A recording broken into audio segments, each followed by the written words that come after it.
Baik, shalom, selamat pagi anak-anak semuanya. Kembali bertemu dengan Pak Guru, Pak Jeffrey. Seperti yang sudah Pak Guru janjikan beberapa minggu lalu bahwa Pak Guru akan melakukan uh, rekaman untuk video pembahasan soal latihan yang sudah Pak Guru berikan bagi anak-anak ya. Jadi soal-soal yang ada yang sudah diberikan 30 nomor yang sudah anak-anak kerjakan, nanti dikumpulkan dan Pak Guru akan periksa dan Pak Guru juga akan membahas soalnya ya. Ada 30 nomor, baik saja kita mulai saja pembahasannya. Baik, ini Pak Guru akan tampilkan soalnya bagi kita.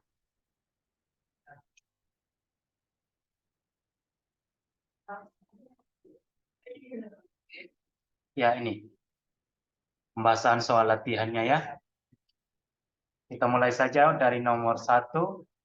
Pada hari Pentakosta, Roh Kudus memenuhi para rasul dengan kuasanya dan mereka berkata-kata dalam bahasa roh, yaitu bahasa masing-masing bangsa yang ada pada waktu itu, sehingga orang-orang yang mendengarnya mengira dan menyindir. Mereka sedang mabuk oleh anggur manis, tetapi para rasul terus-menerus berkhotbah memberi penguatan, pengajaran tentang iman kepada Yesus Kristus bagi jemaat. Rasul yang paling gencar dan terus-menerus memberikan pengajaran yang benar kepada jemaat perdana adalah siapa? Rasul yang dimaksud adalah Rasul Paulus ya. Selain ke-12 rasul, Paulus dalam gereja perdana juga kerap disebut rasul karena diajar dan diutus secara langsung oleh Yesus Kristus melalui suatu penglihatan dalam perjalanannya menuju kota Damaskus. Bisa dibaca dalam Kisah Para Rasul 9 ayat 4 sampai 5 ya. Jadi Rasul Paulus adalah rasul yang paling gencar memberitakan Injil pada saat gereja perdana. Perhatikan pernyataan-pernyataan berikut ini. Ada pernyataan 1 sampai dengan pernyataan 6. Dari ke-6 pernyataan ini termasuk di dalam cara hidup jemaat pertama dan berkenan kepada Allah, yaitu nomor berapa? Yang benar adalah nomor 1, 2, 3, dan 6 ya. Nomor 1, tanah milik mereka dijual dan hasilnya diletakkan di depan kaki rasul-rasul. Nomor 2, mereka bertekun dalam pengajaran rasul-rasul dan dalam persekutuan. Yang ketiga, mereka selalu berkumpul untuk memecahkan roti dan berdoa. Sedangkan yang keenam, mereka hidup dalam kasih dan saling tolong-menolong. Nomor yang ketiga, di tengah masyarakat majemuk dengan berbagai ragam suku bangsa, bahasa, budaya, agama, maupun kelas sosial, seringkali muncul berbagai perbedaan pendapat yang berakibat perpecahan. Maka sikap solidaritas sebagai remaja Kristen yang harus kita tunjukkan adalah apa? Ya, sebagai seorang remaja Kristen, kita harus terpanggil ya untuk menjaga dan mewujudkan nilai-nilai kebenaran, keadilan dalam kehidupan kita sehari-hari. Jadi jangan menganggap bahwa itu adalah urusan orang lain, jangan menganggap bahwa kita masih kecil, masih remaja, jadi kita tidak bisa menerapkan nilai-nilai kebenaran dan keadilan. Justru kita sebagai remaja Kristen, kita terpanggil untuk itu. Ya. Nomor yang keempat, dalam Mazmur 133 berbicara tentang persaudaraan yang rukun. Pemazmur melihat bahwa kehidupan yang rukun akan membawa kebahagiaan dan ketentraman. Sebaliknya kehidupan yang kacau akan membawa penderitaan. Konsep pemazmur ini mau mengajarkan kepada kita tentang apa? Ya. Jadi Mazmur 133 itu berbicara tentang rukunnya. Nah, yang ingin diajarkan oleh pemazmur bagi kita yaitu solidaritas di tengah masyarakat majemuk. Kepekaan, kepedulian, dan solidaritas di tengah masyarakat yang berbeda-beda, baik berbeda agama, suku, bahasa maupun ras ya, itu harus dipupuk rasa solidaritas itu. Selanjutnya, bangsa Indonesia adalah bangsa yang majemuk atau beragam yang terdiri dari berbagai suku bangsa, bahasa, budaya, agama maupun kelas sosial. Sikap kita untuk mewujudkan bentuk solidaritas adalah melakukan hal-hal yang dapat mendukung kebersamaan dalam kemajemukan. Bentuk-bentuk solidaritas yang diterapkan dalam masyarakat majemuk adalah sikap kita yang harus kita terapkan, yaitu adalah menghormati dan menghargai sesama. Mau dia sama ataupun berbeda dengan kita, baik secara agama, budaya, ras maupun suku, kita harus tetap menghormati dan menghargai sesama kita sebagai manusia. Selanjutnya, menghargai penganut agama lain dan semua aturan agamanya termasuk ibadahnya merupakan perwujudan dari sikap kita ya seperti yang di atas, solidaritas di tengah masyarakat majemuk. Jadi di dalam hal ini contoh kasusnya adalah kita menghargai penganut agama lain yang tidak sama dengan kita. Kita menghargai mereka ketika mereka beribadah, ketika mereka melaksanakan bentuk-bentuk ibadah mereka, kita harus tetap menghargai mereka. Kita tunjukkan dengan cara bersolidaritas. Di NTT sini banyak kasus, banyak peristiwa kita lihat bahwa ketika umat Kristen, umat Katolik sedang merayakan Natal, biasanya orang-orang Muslim yang beragama Muslim biasa, pemuda-pemudinya biasa bersama dengan aparat kepolisian untuk menjaga gereja supaya acara Natalnya bisa berjalan dengan baik.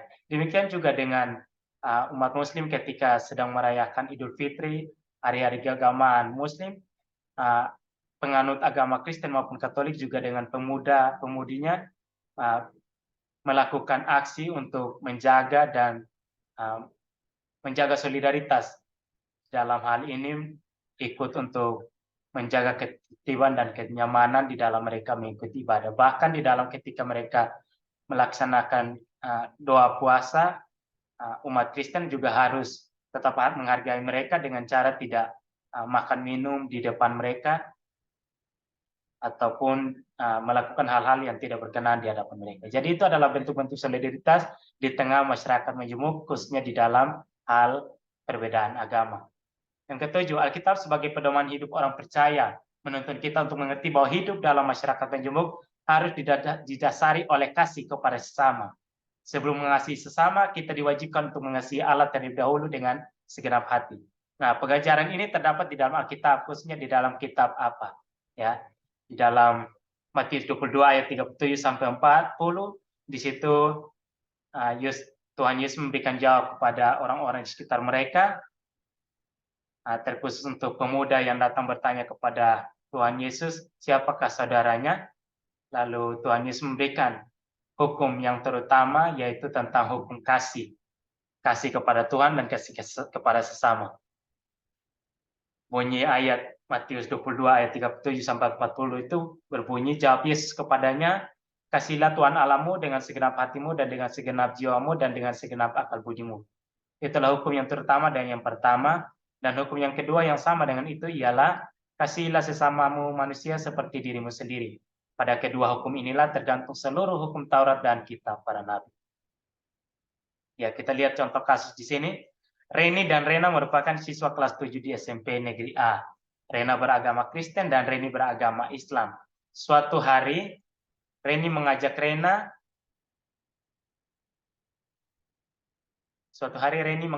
bermain di hari Minggu. Akan tetapi Rena menolak karena hari Minggu Rena harus beribadah. Hal yang Reni lakukan sebagai bentuk peduli terhadap keberagaman yang dimiliki Rena, terkhususnya di dalam hal agama adalah, ya, Rena harus bisa memahami keadaan dan situasi yang dihadapi Reni saat ini, bahwa dia harus beribadah karena hari itu adalah hari beribadahnya Reni. Sehingga dia harus memahami keadaan Reni, dan dia boleh mengajak kembali Reni untuk bermain di lain waktu, di kesempatan yang berbeda, bukan di hari Minggu. Ya, itu adalah bentuk solidaritas, kepedulian Rena kepada Reni. Selanjutnya, saat ini kita sedang, kita 2019, kita sedang mengalami pandemi COVID-19. Bahkan pandemi itu sampai dengan saat ini. Untuk dapat menunjukkan solidaritas terhadap sesama di tengah masa pandemi ini, hal yang dapat kita lakukan adalah, ya, kita mematuhi protokol kesehatan yang sudah diterapkan oleh pemerintah, 5M yang sudah disebutkan, dan yang terpenting juga itu kita mematuhi protokol kesehatan untuk melindungi diri dan kita meringankan pekerjaan tenaga kesehatan. Ya. Selanjutnya, disiplin berasal dari bahasa Latin, yaitu dari bahasa Latin dari kata disce yang berarti belajar. Dari kata ini mencuat kata disiplina yang berarti pengajaran ataupun pelatihan. Jadi disiplin itu adalah pembelajaran atau pelatihan yang dilakukan terus-menerus untuk bisa bertanggung jawab, untuk bisa membentuk kepribadian seseorang untuk bisa menjadi bertanggung jawab dan juga menaati hukum-hukum atau norma-norma tata tertib baik di rumah maupun di sekolah dan di masyarakat. Ya. Disiplin sering dianggap sebagai proses berlatih yang melelahkan.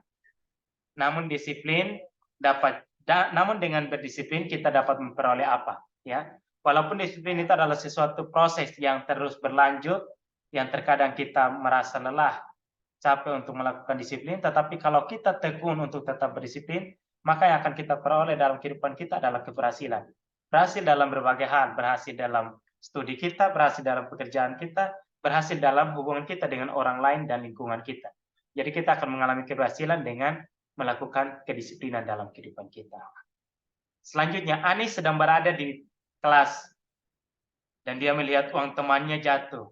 Pada saat itu Ani tidak memiliki uang jajan.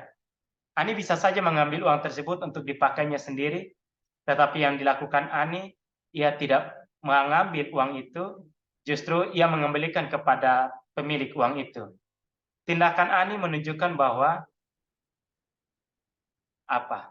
Ya, sikap yang ditunjukkan Ani yang dari cerita di atas itu adalah sebuah sikap yang menunjukkan bahwa dia mematuhi perintah Allah atau firman Allah, yaitu bahwa tidak boleh mengambil barang milik orang, ya, tidak boleh mencuri, walaupun dia tidak mengambil dari tempat orang lain atau mengambil dari tas orang, tetapi ketika uang itu jatuh dan itu bukan miliknya dan dia mengambilnya tanpa mengembalikan kepada orang lain, itu sudah tergolong mencuri dan tidak jujur, ya. Selanjutnya, disiplin bagi orang percaya, bagi kita orang Kristen, kedisiplinan itu adalah sebuah bukti ketaatan kita kepada Tuhan. Ketaatan kita kepada firman Tuhan, karena Tuhan mengajarkan kepada kita untuk tetap berdisiplin dalam hidup. Disiplin bukan hanya dalam hidup jasmani kita, tetapi di dalam hidup rohani kita juga, ya. Berdisiplin dalam melakukan firman Allah akan mengarahkan kita kepada kasih Allah secara mendalam. Jika kita tekun beribadah kepada Tuhan, tekun ikut Tuhan, maka cinta kasih kita kepada Tuhan akan semakin mendalam, ya, semakin deep, ya.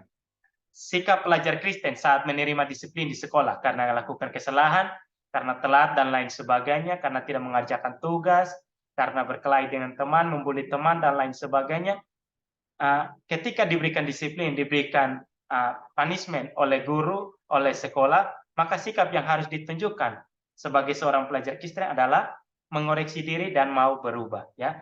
Jadi melihat diri, menyadari kesalahannya, lalu mengoreksi dirinya. Dan tidak hanya sampai mengoreksi diri atau sadar diri, tetapi juga mau berubah, ya. Bukan mencari kambing hitam, bukan mencari siapa menunjuk kepada orang lain yang bilang orang lain salah, tetapi harus bisa mengoreksi diri atau introspeksi diri, ya.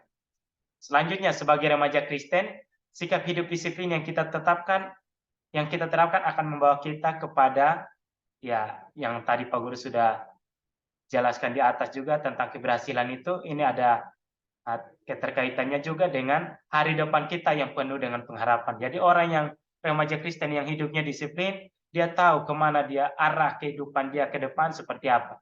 Jadi dia tetap punya pengharapan, dia tidak hilang harapan, dia tidak putus asa walaupun terkadang dia gagal, dia tidak kecewa. Karena dia tahu bahwa hari depannya penuh dengan pengharapan.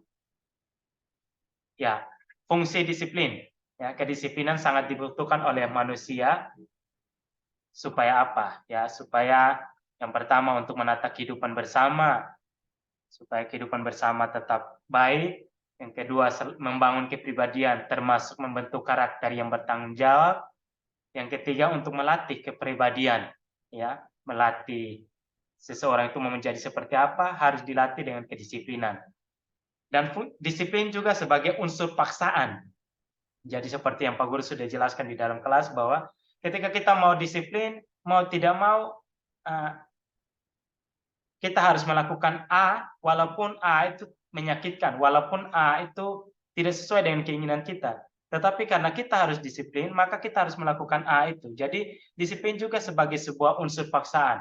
Contohnya, kita harus masuk kelas jam 7, misalnya jam 7. Maka paling tidak itu 6:30 kita sudah harus di sekolah, dan kita juga harus bangun paling tidak jam 6, itu paling lambat.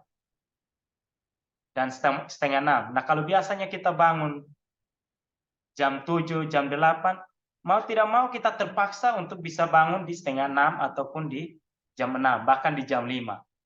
Nah, untuk apa? Supaya kita tetap bisa disiplin datang sekolah. Ya, fungsi disiplin yang lain juga adalah sebagai hukuman, ya, sebagai unsur hukuman. Jadi ketika kita melakukan kesalahan, melanggar norma, melanggar aturan di sekolah, maka kita akan mendapatkan disiplin, yaitu hukuman itu, ya, mendapatkan disiplin supaya apa? Mendapatkan disiplin sebagai bentuk hukuman kepada apa yang kita lakukan yang tadi, yang tidak disiplin tadi. Karena apa? Tidak disiplin itu kan melanggar norma, melanggar aturan, melanggar tata tertib. Nah, karena melanggar tata tertib harus ada hukumannya, harus ada punishment-nya, seperti itu. Selanjutnya adalah menciptakan lingkungan yang kondusif. Pak Guru sudah jelaskan juga, lingkungan yang kondusif adalah lingkungan yang nyaman, aman, tenang untuk bisa beraktivitas. Jadi, disiplin itu untuk menciptakan lingkungan yang kondusif. Seandainya di dalam satu kelas saja ada satu siswa saja yang tidak disiplin, maka lingkungan kita di dalam kelas pasti tidak kondusif. Oleh karena itu, disiplin bertujuan untuk supaya lingkungan kita menjadi kondusif. Selanjutnya, salah satu sikap disiplin yang bisa dilihat dalam kehidupan sehari-hari sebagai seorang anak Kristen, umat Kristen, yaitu dengan cara penguasaan diri. Menguasai diri dari berbagai hal duniawi yang ada di sekitar kita, yang menggoda kita untuk tidak disiplin.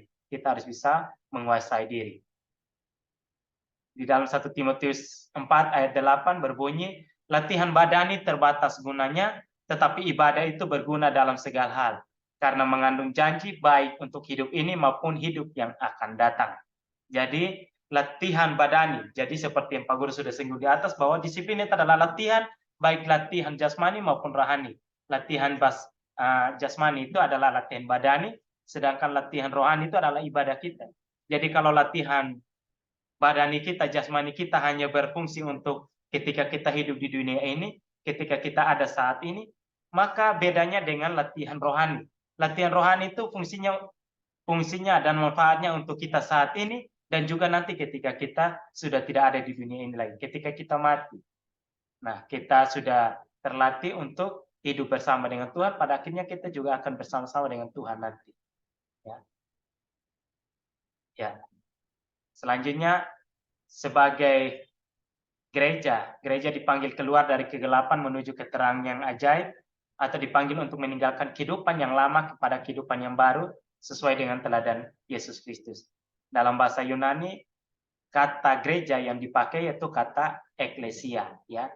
Menurut Nefrik dan Bolan di dalam buku BPK Gunung Mulia tahun 1999, kata gereja berasal dari bahasa Portugis yaitu gereja, dan dalam bahasa Yunani yaitu eklesia, yang dapat ditemui dalam kitab Perjanjian Baru yang artinya jemaat. Selanjutnya menurut Nefrik dan Bolan, kata eklesia artinya orang-orang yang dipanggil keluar sebagai orang merdeka dari dalam dunia dan ditempatkan ke dalam dunia untuk memberitakan kabar baik bagi dunia. Gereja juga dikenal sebagai tubuh Kristus, di mana Yesus Kristus adalah kepala dari tubuh itu, dan anggota gereja disebut sebagai anggota tubuh Kristus, ya.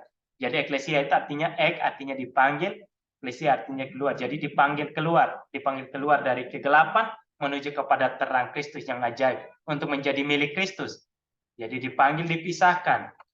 Jadi gereja itu adalah gereja yang kudus. Kudus itu artinya, selain kudus itu artinya suci, kudus itu juga artinya dipisahkan. Jadi dipisahkan dari orang-orang berdosa, dipisahkan dari dunia ini untuk menjadi milik Kristus. Ya. Perjanjian Baru mencatat bahwa banyak peristiwa yang terjadi berkaitan dengan karya penyelamatan Allah bagi dunia, serta dalam pertumbuhan gereja. Nah, peristiwa yang berkaitan dengan lahirnya gereja perdana adalah peristiwa Pentakosta, ya. Gereja yang lahir pertama kali, gereja mula-mula atau gereja perdana, terjadi pada saat perayaan Pentakosta. Gereja Kristen lahir pada hari Pentakosta setelah Petrus menyampaikan khotbahnya. Gereja adalah persekutuan orang-orang yang dipanggil oleh Kristus. Jika suatu gereja Kristen tidak ada persekutuan ini, maka persekutuan itu tidak berhak disebut gereja. Persekutuan ini bukan hanya dengan Kristus, tetapi juga persekutuan dengan manusia lain. Komitmen gereja perdana untuk menyambut baik kedatangan bangsa Yahudi merupakan pekerjaan besar Paulus. Ya, Pak Guru sudah singgung di soal nomor 1 juga. Paulus berperan besar di dalam pekabaran di gereja-gereja perdana. yaitu antara tahun 45 sampai 62. Ia membawa pesan Kristen ke Asia Kecil, Yunani, dan akhirnya ke Roma. Ia mengajarkan bahwa setiap orang bisa memperoleh keselamatan apabila percaya pada Injil atau kabar baik atau berkat kematian dan kebangkitan Yesus. Paulus juga menulis banyak surat untuk mengajarkan dan membangkitkan semangat gereja yang ia dirikan. Dunia pada awal gereja adalah dunia kekaisaran Romawi, dunia filsafat, dan Yahudi. Jadi gereja perdana itu lahir pada masa Pentakosta. Ciri-ciri jemaat mula-mula adalah mereka sehati, sejiwa, sepikir, dan saling tolong-menolong. Pak Guru sudah jelaskan di dalam kelas bahwa mereka itu sehati, sejiwa, sepikir, dan saling tolong-menolong. Apa yang menjadi milik mereka secara pribadi mereka jual, lalu uangnya mereka letakkan kepada kaki rasul-rasul, dan uang itu adalah milik mereka semua, bukan milik mereka pribadi. Di bawah ini adalah peranan gereja masa kini, ya. Peranan gereja yang pertama sebagai sarana ibadah, sebagai disiplin spiritual, dan sebagai persekutuan juga. Lihat syair lagu ini, Kidung Jemaat nomor 426. Lagu ini mau menceritakan tentang apa? Nah, dari syair lagu di atas menunjukkan kepada tugas gereja dalam hal ini adalah bersaksi, marturia, yaitu bersaksi pada dunia, memberitakan Injil kabar baik kepada dunia. Tugas gereja yang lain yaitu diakonia, koinonia, liturgi, oikonomia. Ini adalah tugas gereja yang diakui oleh GEMID, ya, Gereja Masih Injil di Timur. Pada kenyataan kehidupan jemaat di dalam gereja terbangun tembok-tembok pemisah antara si miskin dan si kaya, si pintar dan yang kurang pintar, atau tembok yang lainnya antara yang berhasil maupun yang tidak berhasil, itu kata orang. Namun kedatangan Tuhan Yesus akan merobohkan tembok-tembok pemisah tersebut. Tembok-tembok tersebut disebut tembok apa? Tembok eksklusivisme, yang menganggap diri lebih dari orang lain, yang menganggap orang lain tidak sama dengan dia, yang menganggap orang lain tidak baik, dan lain sebagainya. Itu adalah tembok-tembok eksklusivisme. Ya. Tanda-tanda yang terjadi pada peristiwa hari Pentakosta adalah tiupan angin yang keras, lidah-lidah api, dan ada bahasa-bahasa roh. Ya, bahasa roh dalam hal ini ketika mereka para rasul berbicara menggunakan bahasa-bahasa orang lain yang bukan bahasa mereka dan dimengerti oleh orang lain. Gereja bersifat kudus, artinya gereja bersifat dipisahkan, ya. Pak Guru sudah dijelaskan di atas. Dalam bahasa Ibrani kata kudus berasal dari kata kados, memiliki arti terpisah atau tidak bercampur dengan yang lain, dipisahkan dengan yang lain, ya. Selanjutnya, ada beberapa istilah yang berarti gereja, yaitu igreja, eklesia, kuriake, tubuh Kristus. Kata yang memiliki arti dipanggil keluar adalah kata eklesia. Ya, Pak Guru sudah sebutkan di atas tadi, eklesia, dan eklesia, artinya dipanggil dan keluar, dipanggil keluar menjadi milik Kristus, dipanggil keluar dari kegelapan menuju ke terang Kristus. Ya, jadi kata yang dipakai dalam bahasa Yunani yaitu eklesia. Suatu masyarakat yang terdiri dari berbagai elemen, baik itu suku, ras, agama, pendidikan, ekonomi, politik, bahasa, dan lain-lain, yang hidup dalam satu kelompok masyarakat adalah ada unsur keberagamannya. Itu adalah definisi dari masyarakat multikultural. Ya, ini juga sudah kita pelajari, ya. Jadi materi yang akan kita ujikan di dalam ujian penilaian tengah semester, Pak Guru sudah berikan kisi-kisinya juga di dalam kelas, dan ada 3 bab yang sudah kita pelajari, yaitu tentang disiplin di rumah dan di sekolah, makna gereja bagi dan juga masyarakat multikultural. Kita sudah pelajari di dalam kelas, ada latihan-latihan soal yang sudah kita kerjakan, dan saat ini juga ada pembahasan soal. Silakan dipelajari, dibaca baik-baik supaya dapat mengerjakan soal yang akan dikerjakan nanti pas ujian penilaian tengah semester. Oke, Pak Guru, rasa itu saja. Terima kasih. Mari kita berdoa. Bapa kami di dalam kerajaan sorga, Bapa yang kami puji, kami sembah di dalam nama Tuhan Yesus. Terima kasih kami telah menyelesaikan pembahasan soal kami hari ini. Kiranya anak-anak Tuhan berikan akal budi hikmat pengetahuan yang baik, sehingga mereka dapat mengerti, memahami setiap pelajaran yang ada. Mereka juga dapat mengikuti ujian penilaian tengah semester dengan baik. Ingatkan kembali apa yang sudah mereka pelajari, ya Tuhan, dan bantu mereka untuk mengerjakan soal-soal yang ada dengan baik. Ini doa dan harapan kami demi dan di dalam nama Tuhan Yesus. Kami berdoa kepada Bapa di surga. Amin. Oke, terima kasih anak-anak. Sampai jumpa di lain kesempatan, ya. Tuhan memberkati.